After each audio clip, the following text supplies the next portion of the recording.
No Yes, thank problem. you. Okay, so we are live on YouTube now. This is really exciting for our inaugural CS Leaders chat discussion. Today we have some great leaders with us. John Zifkin, who is the VP of Global Client Success at Intellect, Holly Tiessen, who's the SVP of Customer Value now. You've had a number of roles at Exonify, and brand new to CS, we have Kate Hands, which we're really excited to have you join. And then on my team, we have, with Winning by Design, we have Elizabeth Italiano. And we're here to just chat about the top issues that we are feeling right now. So I'd love to kick it off with what's going on these days. So, what are you feeling these days? Let's just start it easy. It's new times. It's, a new environment. What's going on? What's going on with you and your team? What's the biggest change you're seeing? John, you want to kick it off? Sure. I think first and foremost, I'll say, so I'm the head of global customer success at Intellitix. And sorry. yeah, no, it's all good. And Holly is the Intellects, which, by the way, is a common misunderstanding amongst the Toronto tech community bubble. But no, I'm happy to kick it off. And thanks for Julie for inviting me and having me here. Yeah, I mean, I think I probably speak for everybody when I'd say it's quite a mix of emotions, and it is all uncharted territory. I think every day that we wake up, there's new surprises and things and challenges that I think that we all need to deal with in a way that we haven't really been prepared for. None of us on this call, I don't think anybody's ever been in a position where they've understand the characteristics of a pandemic and what to do with it. So it's scary, but at the same time, I think I go through each day feeling very reassured that my colleagues and my counterparts and everybody on this call are going through the same thing that I'm going through. So I'm not alone. I think that's a big theme for a lot of people to be able to get through this successfully, is to know that they're not alone and just to reach out to each other and go from there. So just to elaborate a little further, I mean, some people I think are in fortunate positions to be financially capable to continue to carry themselves through the pandemic, and others not so much. We are a technology provider in the live event space, and live events were the first, major block that toppled over when the pandemic really started. And so our revenues went from up here all the way down to nothing in very short order. And so we had to very quickly, in a matter of 48 hours, figure out a plan on how we're going to bridge the gap between, what used to be very good times and what will be good times again. And that's, again, exciting, involuntarily exciting, and certainly a challenge that we're all worth taking. But we had to lay off a lot of people. And so we pivoted very quickly to use our expertise in the live event industry, where we've dealt with security, technology, and very vulnerable and at-risk settings. So some of the biggest music festivals, biggest fan conferences like Coachella's and Comic-Cons of the world. And what we know really well, and what I know really well through my experience, is how to manage these settings, right? And all of a sudden, some of the characteristics of live events immediately made its way into the real world. So we said, let's pivot. And we're lucky enough that our company is big enough and small enough, depends on how you look at it, to be able to just quickly switch gears and build something very new off of our technology stack to launch very quickly. And so we're building we have built and are continuing to grow on it, a solution for pandemic response for our country, that's going to help businesses recover and get the economy started again, and for the essential services piece, really keep them compliant and safe. So it's a screening application that people are using today to record for contact tracing and to have records and logs of people who are coming into their operations. And as we begin to open more and more, those protocols are going to become more and more strict if we want to open the economy, and our application is going to help with that. So exciting, meaningful, but what tomorrow holds is a mystery. Quite new. Yeah. John, I think you said a couple of really interesting things that I just want to highlight for a minute. So the first is that you called out, and I think it's important for of us here right now is you're not alone. And you said that, and I was like, I don't know how you feel, Holly and Kate, but you kind of feel a little bit alone because we are, right? We're working from home from a little island. Yes, we have our families around us, but you don't get that feeling of walking into the office and meeting with your peers and just being like, oh, like this is what's going on. So but we're all in this, right? No one's ever really gone through a pandemic like this before. And so before we get to, some of the amazing stuff you also talked about, John, pivoting, and that's like, that's how you're going to be successil. I'd love to jump in on that sort of you're not alone feeling. Can I jump in there actually? Because hi everyone. I'm Kate. I'm the VP of customer success at a tech company called Tealbook. And actually, I'm new to customer success. I've always sat on the other side of the table in the procurement space. Tealbook essentially it's a platform that uses AI technology to connect buyers and sellers. And so in this time of COVID-19, it's been more imperative that we help buyers connect with sellers more easily. And I've had a couple of firsts for me. I'm new to customer success, but I started with Tealbook during the shutdown. So being onboarded, receiving your laptop by courier and then starting that engagement with both the team and customers has been a new experience for me. But I think there's a real human element. What I'm noticing when I'm connecting with customers is due to that shared experience, it's almost like you've broken down barriers initially just by having that shared experience that we're all going through. And there's a lot more of not an informality, but there's a lot more of a relaxed vibe when having conversations with each of my clients, because there's a real human feel to it all. And I think that's actually helping me in this new role build those relationships with customers, and also being able to understand what they're going through, having been on, wearing their shoes previously. So I'm thoroughly enjoying being in the customer success space, and it's just great being able to empathize with your customers. Yeah, it's such an interesting, moment to join a company and have to meet all of your new customers under these circumstances, right? Like, hi, but you're right. You do get, look at all of us. I mean, I have a whiteboard behind me, but like, I get to see people's living rooms, and it's kind of cool. We get to see. I watch a lot of Trevor Noah. It's like I get to see what his house looks like. He's amazing. Yeah, I'm from South Africa, so I love Trevor. Yeah, he's doing a great job. Yeah. Holly, how about you? Yeah, so I guess picking up on that theme of empathy, we're certainly seeing a lot more empathy, whether it's within our organizations. I certainly see that at Exonify, and we're definitely live every day. We're living the values of having very tight culture, but we've taken it to a new level in the last few weeks, as well as a lot more visible empathy on a one-to-one and one-to-many basis out in the market, our customers and prospects. So we are getting to see more and different sides of people, which is awesome.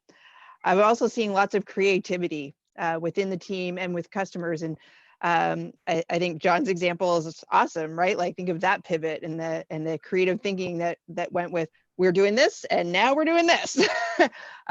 So it's great to see that in people, and for them to come up with new and different options to work through things, as well as tying a third point of people just rolling with it. Where in the past they might have stood their ground more, stakes in the ground, or just had different reactions. I find that now there's a lot more. Yeah, we got to deal with this. We'll roll with this.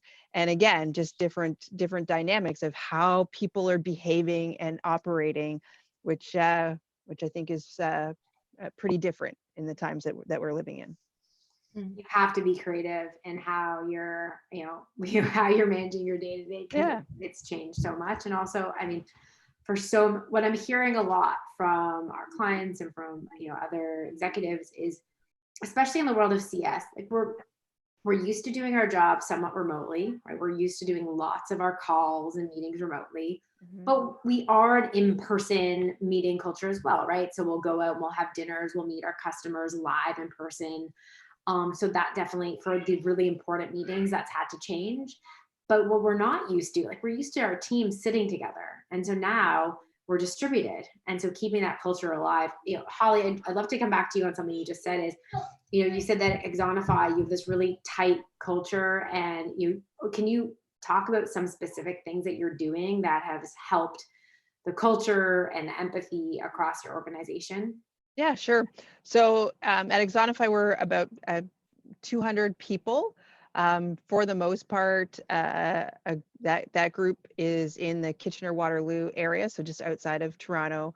And everybody pretty much loves coming into the office. And I say that like for real. Like, yeah, you have a crazy commute normally, and that's a separate conversation. But but everybody loves being in the office, and they're missing being in the office and in person. And I know that's not everybody's thing.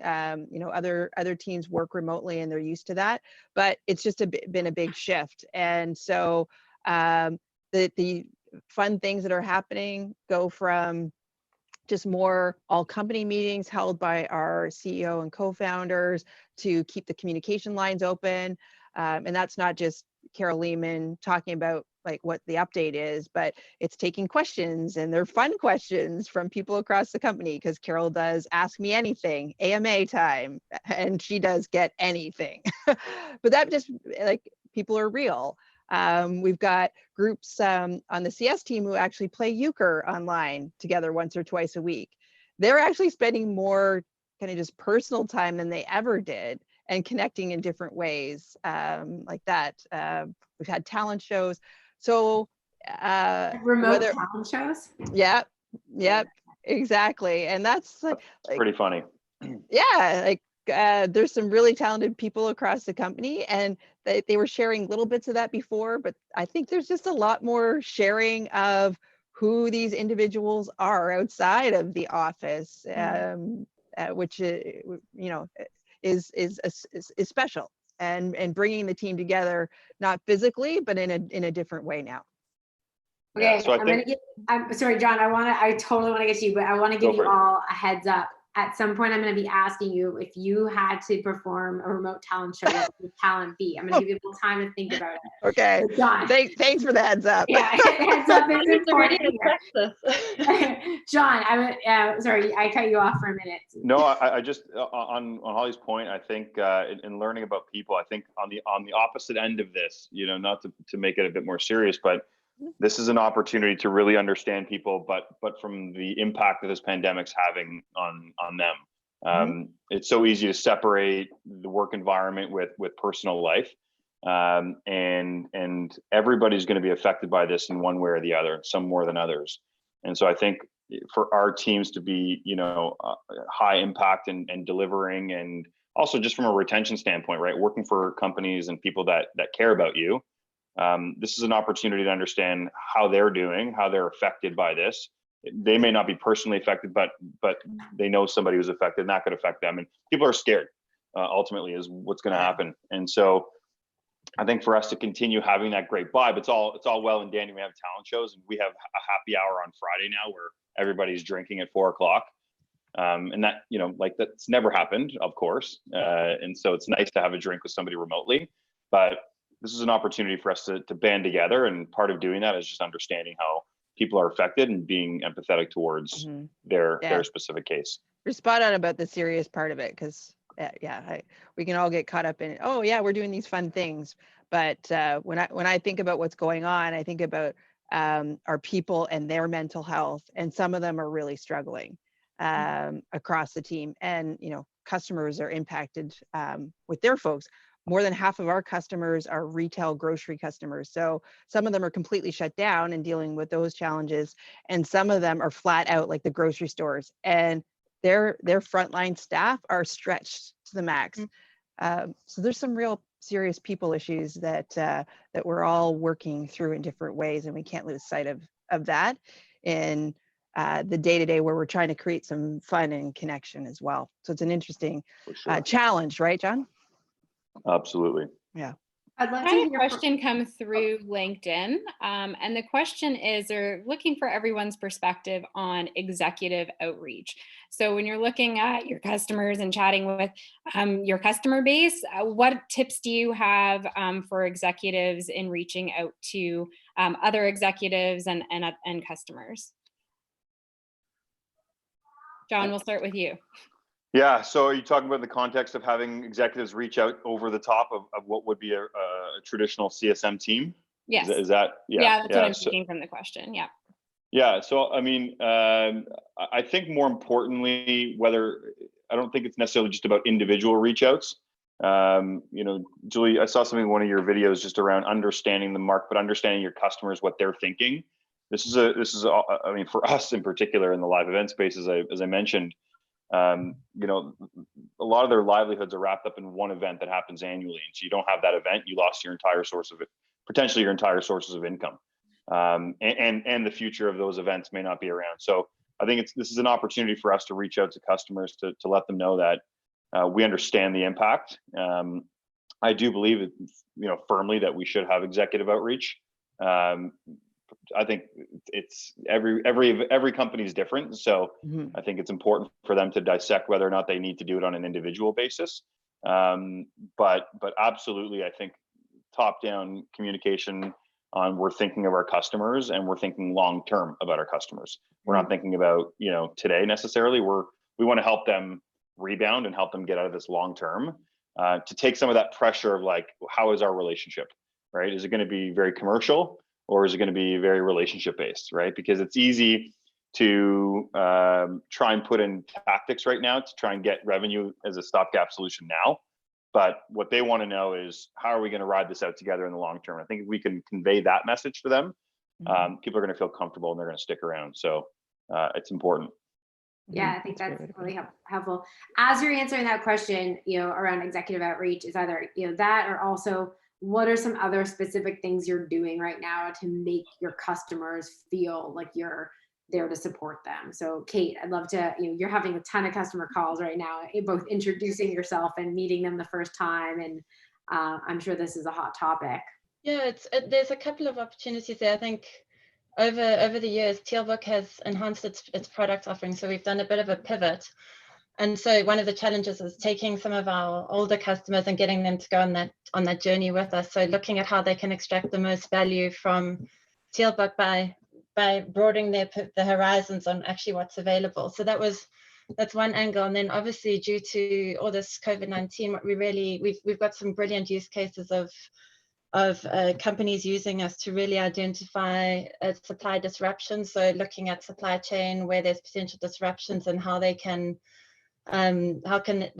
mitigate the risk associated with that and be more agile. So it's really understanding what challenges they're facing, and we're doing a great webinar session where everyone's sharing their thoughts. And Steph is very relationship based, so we've got some great relationships with our customer base, and so it's all those factors combined mean that we're almost collaborating on what that might look like going forward from both a customer and a Tealbook perspective, and how we can make product enhancements to better meet their needs, but also fit within our vision going forward. So there've been a number of moving pieces, but great conversations that have come out of these recent events.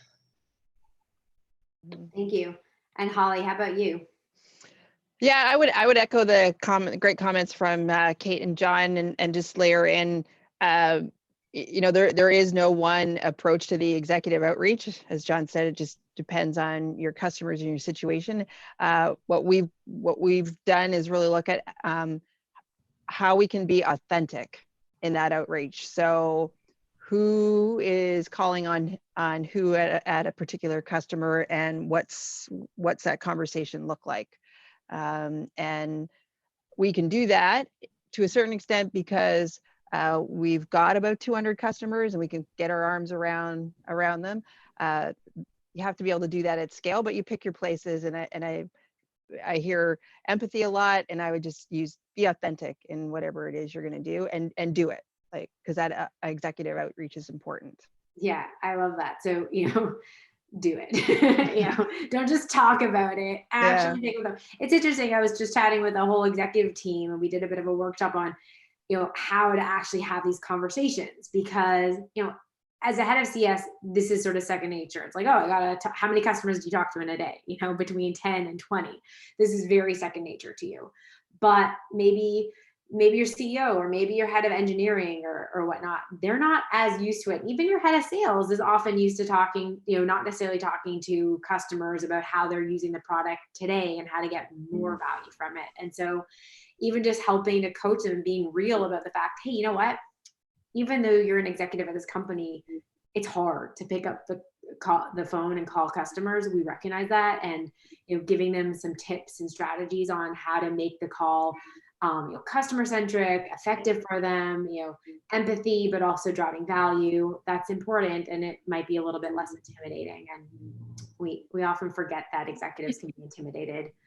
Yeah, that's a good point, Julie. And one thing that I've chatted with a few of my former colleagues about when they've been reaching out to me asking for tips is, empathy goes a long way, but then, taking it to that next step. And then how do we go to strategy and execution? We take that empathy and we can drive action, kind of empathy with a bias towards action is the way that I've, started to look at it, to make sure that, yes, we're having a conversation. We understand that there's difficulty here, but now let's get rooted in conversations around what's changing. And now let's look at, okay, what's the next steps here? How do we work together? Because businesses are changing. And so I think it's marrying the two for sure. Yeah. So I'll jump in there. I think a couple of things. There's the term tone deaf, which, we've heard it probably 1,000 times in the last 3 weeks. And something that we went through. I think behaviorally speaking, whether it's sales or CS, a lot of the times it feels awkward, right? And a lot of people might not admit this. It feels awkward engaging with a customer without some sort of intent to sell them something or to upsell. Like, there's always motive behind it. And so this is an opportunity to just speak to them. Like, we're throwing all these words around empathy and conversation and strategy and execution. Like, this is a chance to just talk to them about what's happening without lobbing in the last sentence, and by the way, our technology, is the most important thing in the world, or how can we grow with you? So, one of the things that I had said to one of our chief strategy officer was, let's start talking about what's happening and the use of our technology in the live event space in the future. And we stopped ourselves because we weren't selling anything, but we were definitely a little early on that message. Right. And our technology is very valuable in the live event space to understand who's at your events, and more now than ever from a health and safety perspective, you're going to want to know. But you got to be very careful when you're outreaching and talking to not be tone deaf and not put something in place that's like, that seems a little authentic. Like Holly's point, like it's authentic, but there's tones of deafness there. Yeah. There's tones of deafness there. And I think that could really backfire. So I think just reserve that and make sure that you're really thinking through that message whenever that time comes. Yeah, one thing, Holly, you mentioned you have a few different types of customers, right? If you had the same approach for your retail as you do for grocery, that would not work well. And so, grouping your clients into industry and vertical, and also like what's happening to them now, to understand what the most appropriate approach is something that I'm seeing allow you also to, in a way, scale that communication, right? Because you have a lot of customers and you do need to reach out to them. How do you effectively do the right research and preparation in order to have that real, that conversation with them that's personalized? So helping to categorize that and saying, look, if you're talking to people in the retail or the restaurant industry, here's sort of what they're going through right now, and here's a bit of that perspective. And to your point, John, like, sometimes their strategy means you need to give them your product for free for the next 3 months, because the answer is going to be they either leave you or they stay with you for free. So either way, you're not getting paid. Let's make it a scenario where they are still your customer. Right. Are you seeing much of that right now? Like a lot of, are you having a lot of those conversations around, trying to get customers to stay with you, even through this tough time when their business isn't booming? Kate, can I throw this over to you first? Yeah, I mean, it's less because we find we've got a solid growth pipeline now because of this has actually created a more awareness for us, and we're perfectly positioned to help companies. So if anything, we've got the opposite problem of, you know, we've got a lot of people knocking on our door wanting to be a customer of ours, which is great. The challenge for me is we don't really have a customer success team set up at the moment. So I'm trying to set that up so that we can scale it and be able to keep up with that growth as it happens over the rest of the year. So yeah, less relevant, probably more relevant to the other two, but we'd like to hear their thoughts on that. Yeah, and it's interesting. Customers who come in now, you know, have a very different, like what they're dealing with now is going to be really different in 6 months or 12 months from now. Yeah, as you're well. right. So we're gonna have Yeah. another adjustment.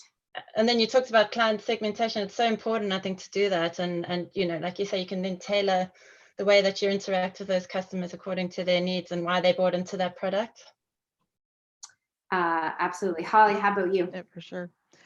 Yeah, so I think we're fairly fortunate so far that generally speaking, our customers are sticking with us. We're not seeing them want to leave. So the conversations are more around billing and how to handle the renewals. So they want to keep going with us. How can we do that together? Right. And how about you, John? I think we're immune to that problem right now, just given that all live events are usually on an annual basis for 6 months. So we know, we know that there, you know, it's going to be hard to see an event more than 10,000 people come back in 2020. I mean, that's the reality of it. There might be some exceptions in Florida or Texas. We'll see. I know that there's a real drive to open up the economy there, and they might be pushing towards that. So we might see it there, but so we haven't had a problem yet where we may not come back. We're just keeping our finger on the pulse on whether or not they're going to have the financial support to run their event next year. And of course, if they are, then we should see a pretty high retention rate. Yeah, make it really good. Okay, we're gonna wrap it up because I promised to keep these chats short and sweet, but you're definitely all invited back. We're gonna do these weekly at 1 p.m. Eastern time, short chats with CS leaders about relevant topics. To close it out, are you ready? I'm gonna ask you, I already teed you up with one question. I'm gonna ask you 2 questions though. If you were to do a live talent show in front of your whole company, what would your talent be? And the second thing is, what are you doing these days to keep you sane, to keep you calm, to keep you going? So I will go first because I believe that that's, you know, if you're asking people to put themselves out, you got to go first. So my talent would be juggling, although not very good. I have a couple of juggling skills and I can do that on camera. And what's keeping me going is once or twice a day. I'm actually up north right now. I've been up north for about four or 5 weeks. I have no idea of what concept of time anymore. And I go for these walks, usually through the forest. And I've been discovering it through my kids' eyes. So we'll jump over puddles, run because we feel like running as opposed to trying to, you know, run a certain number of minutes, or walking across logs that have fallen down. So that's my saying right now. Holly, how about you? Very sweet. Okay, so talent, I hate this question, just so you know. But if I was to do that in front of the company, it's give me some mixture of things and some duct tape and I will build something crafty with it. That's cool. That's what I'll put out to you. And kind of similar, but not through my 17 and 15-year-old daughter's eyes. I go out for walks and that's how I'm keeping my own sanity. Mm-hmm. That sounds great too. Kate. So I actually used to be a singer-songwriter back in London. So I would probably play them a song, although I haven't done it for many years. And then in terms of keeping sane, I live in downtown Toronto, so I'm very jealous of your 2 methods of going for long walks in the countryside. We actually have a HIIT class 4 times a week in our garage. Nice. It's just great to have a workout, get the blood pumping, and I find that definitely helps me cope. Nice. Yeah, I've been seeing a lot of social media about HIIT classes. I haven't tried one yet. Yeah, I'm exercising more than I did previously. John, how about you? I would say that I'm a recreational guitar player, so I would probably pick up a guitar and play a nice little Grateful Dead song to everybody if I could. Nice. And as far as keeping sane, I think the general answer, I think if I can just get outside, I think you're cooped up. And so anytime I'm outside with my kids or on a bike ride or going for a walk, there's a new level of appreciation for those basics. Yeah, sounds good. And Elizabeth. So Julie already know my talent, but I would do the sword dance. If you don't know what the sword dance is, Google Highland dancing and sword dance. If only we could have a little demo now, that would be great. But then we have to see what's like on the bottom, right? It's like the time when everyone looks nice on top and is wearing like pajamas on the bottom. That should have been your person. Stand up. Yeah, and the secret is not touching the sword when you dance, so you'd have to definitely see the bottom. But yeah, so that's my talent, and keeping sane by joining F45 live online classes with my local F45 here. Just having the live classes has been really great from a social perspective as well as a working out perspective. So those days that I join the live classes, I definitely get an extra boost.